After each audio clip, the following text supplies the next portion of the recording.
dia, povo. Salve a banda, salve a força de quem pode mais. Salve a banda de quem pode mais. Bom, gente, para a gente começar o tema de questões de ofertas, primeiro vamos entender ofertas e suas situações. Dentro do culto nós temos ofertas de apaziguamento. E nesse primeiro momento, esse apaziguamento não é de uma situação de sua vida.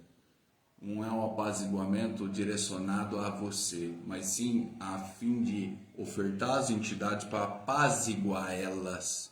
Sim, precisa algumas oferendas para que apazigue também, porque a própria entidade sua muitas vezes pode ser o seu negativo. Existe nesse mesmo primórdio, nós vamos ter as ofertas de agradecimento, que esse é o primeiro e o primordial, pois nós sabemos pedir, mas temos que saber agradecer. Temos ofertas de súplicas ou trocas, ou chamada de ofertas de substituição, que é numa hora ou quando nós precisamos substituir, ofertamos a fim de trocar uma situação, tá? Isso nós estamos falando primeiramente somente de entidade, de utilizando força da entidade. Essas ofertas que eu estou dizendo é somente para a força de entidade. Temos algumas outras ofertas, tá? Que são direcionadas ao agrado daquela entidade. Há entidades para algumas ofertas de dar força, axé, de trazer vitalidade, de dar força para romper uma guerra. E isso nós estamos, nesse primórdio, alimentando energeticamente uma energia vital, tá? Uma energia viva, dando força, apaziguando, agradecendo, tá? Fazendo trocas energéticas. De todo modo, como nós também somos 50% participantes dessa magia, e eu digo que nós somos, não importa a magia que você faça, 50% da energia utilizada é a sua própria energia, nós recebemos parte dessa energia. Tudo que nós ofertamos, ele se torna materialização. Quando vocês ouvem de materialização energética, vocês acham que é pensar e ele vai surgir. Exu, ele faz a própria materialização. Por quê? Porque o seu desejo, a sua intenção é colocada numa forma de elementos correspondentes. Exu absorve essa energia, manipula essa energia, tá? Essa energia vai ser destinada ao local, né, conhecido como reino ou bolsões energéticos, e lá haverá uma manipulação. Exu, então, vocês ouvem que ele vai correr, gira. Automaticamente, surpreenda, por surpresa da própria vida, aquilo que você, então, pediu, ele se materializa na matéria, no plano material. Então isso é materialização espiritual, tá? Então é tornar-se então um desejo, um sentimento, um objetivo em algo palpável, material. Por isso que as entidades são ligadas ao materialismo, porque elas fazem a materialização energética. Então, nesse primeiro momento, nós temos que entender, e eu vou falar bem pouco sobre isso, sem me aprofundar, que existem ofertas que têm direcionamento energético para que aquela entidade receba aquela energia daqueles elementos e manipule. Então, quando nós vamos ofertar, e essa oferta envolve tanto ato do sacrifício, tanto animal, como o reino mineral e vegetal, ele tem uma correspondência de uma necessidade. Existe, como eu disse, alguns apaziguamentos. Vocês já viram falar da palavra agu, né? Quando vocês fazem alguma merda e vocês presenteiam alguém, sabe quando você briga com a sua mulher, você fala uma besteira e você vai lá, compra uma caixa de bombom e tenta agradar para o quê? Apaziguar. Existe apaziguamentos nessa parte de se ofertar. E quando nós falamos de se ofertar, não é só diretamente ligado a questões do padê, né? Padê é uma ritualística, tá? Padê é uma ritualística. Nós estamos falando até mesmo de presentes, como brincos, pulseiras, colares e assim por diante, tá? Quando lidamos com pombagira, existem presentes específicos numa forma de agradecer, de se ofertar e de pedir um apaziguamento daquela entidade para que ela não vire-se contra mim, pedindo a força dela, porque eu errei, mas eu preciso da força dela. Então existe a primeira oferta que nós temos que entender, é que muitas vezes os seus caminhos estão dificultosos, não é causado por terceiros, mas causado pela própria energia no qual você cultua, manifesta na sua vida, porém você não aprendeu a lidar com ela.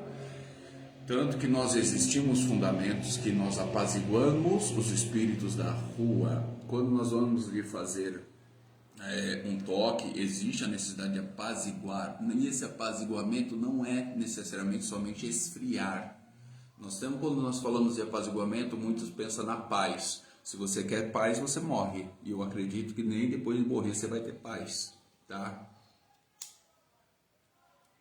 Esse apaziguamento é apaziguar, esfriar muitas vezes, neutralizar algumas energias que possam vir de ataque, pedindo ali então que energias que são da rua, energeticamente espíritos, ou até mesmo algum inimigo que possa adentrar dentro do nosso toque, Exu esteja na frente, né? E isso também com aqueles que entram dentro da casa com energia da rua, então nós também apaziguamos, acalmamos. Tudo tem uma ritualística. O ato de se ofertar uma vela, o ato de se ofertar um cigarro, o ato de se ofertar uma cachaça, ele tem 2 direcionamentos. O primeiro que nós vamos adentrar agora é entendimento, muitas vezes, da energia ali colocada. Por mais que muitos falem, mas isso é coisa de mendigo. Exu e Pombagira é materialista, isso está dentro do material, existe sim a sua função espiritual, energética, que o fumo é um elemento quente, que ele funciona como um elemento que ele vai dissipar a energia, já que é o elemento fogo, o elemento terra, trabalhando junto com o ar que dissipa, para que haja uma limpeza, e todo esse fundamento balela que vocês escutam por aí, que isso é o beabá. Só que existe também a forma de agrado. Veja bem, muito comum nós começarmos dentro do culto da Quimbanda, não com a melhor bebida, nem com o melhor uísque. Quando o Exu e a Pombagira está começando a firmar na vida do filho, e aí ele começa então a se manifestar, e assim também podemos dizer a questão de alguns milagres também começarem a acontecer na vida do filho, trazendo então o que nós chamamos de transformação, de mudança, mostrando a força, nós começamos com uma bebida simples, um marafo, para quando chegar a hora, dar a bebida que aquela entidade gosta. E isso não faz ela uma mendiga, faz ela o seu merecimento, já que dentro do culto da Quimbanda, nós não podemos voltar para trás. Se hoje eu começo com um marafo, minha vida tem que crescer. Se minha vida cresce, minha oferta cresce. Então, se hoje eu começo dando muitas vezes um bicho específico, esse bicho, ele continua, eu só não posso voltar para trás, tá? Se eu comecei dando 7, como que agora você vai dar 1? Então, por isso que dentro da Quimbanda a gente fala que é um culto que tem continuidade, porque ele fala de crescimento. Quando falam que a Quimbanda é um culto hoje materialista, ele pensa muito em dinheiro, ela fala de crescimento, ela fala que assim como nós crescemos, os espíritos nos ajudam a crescer, eles também serão beneficiados com o reconhecimento, porque querendo ou não, nós somos hoje a imagem, a representação dessas entidades no mundo, no reino material, né? Hoje nós carregamos, eles nos carregam energeticamente. Então esse culto ele tem uma continuidade. Então existem as questões de entender que muitas vezes a oferta do cigarro, do charuto e seja lá, enfim, que é a coisa mais simples que nós temos chamado de firmeza. E essa palavra firmeza, gente, ela é tão velha que ela não é algo do agora. Não é porque agora as pessoas falam, firmeza é uma bosta, é coisa de mendigo. Não, firmeza sempre foi e sempre será um ato de se firmar um ponto. Porque antigamente a gente não falava vamos fazer um trabalho, a gente falava vamos firmar um ponto. E essa firmeza de ponto ela tem uma sequência. Eu lhe dei de beber, eu lhe dei de fumar e eu lhe dei a luz. E a luz não quer dizer que era um espírito da treva, mas ali você abriu um portal para que ele te ouvisse. Quando antigamente se ia na frente de um rei, se ofertava para que ele pudesse te escutar. Essa é a função que nós entendemos. Como você chega na frente de Exu de mão vazia, simplesmente pelo ato, me escuta, meu senhor, porque você tem que me escutar. Ele não é teu cachorro. Aí sim você está fazendo ele de escravo. Entende?